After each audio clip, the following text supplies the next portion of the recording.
Cheers from Ed at Antique Toys. We have a baby Blériot out of metal, a big Blériot, and then a big Belvedere. Details to come.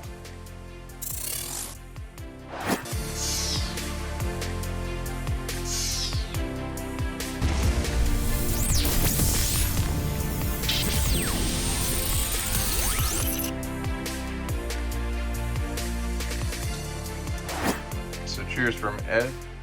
Let's start with the elephant in the room. This ends up being something that most people haven't seen. It's a Vindex, and it is a pull toy Vindex labeled Belvedere. It's one of the first catalog pages in a 1930 or so Vindex catalog. Cast iron, original. Next is a gorgeous Blériot airplane, or Belriot. It's French. It went across the English Channel. I suspect it's actually US marked with the wing because I think it may actually be Ives. And I've got a different plane to show similar markings. But the US script has these little tips, these surfs.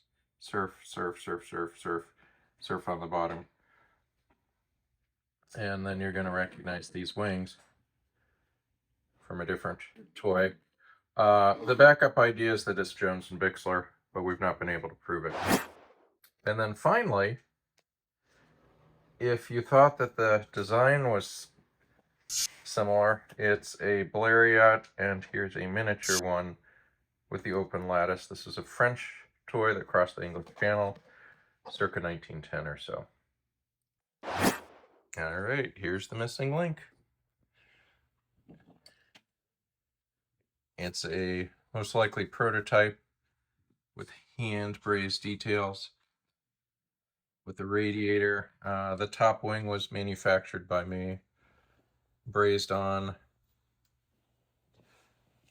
wheels added on, period correct. All right, here's the Ives proof. You have US with the surfs, US with the surfs. You have 5-point star, 5-point star, and then lo and behold, 5-point star, 5-point star. And did you see what I just saw? Let me turn it. Look at that. Ives Toys.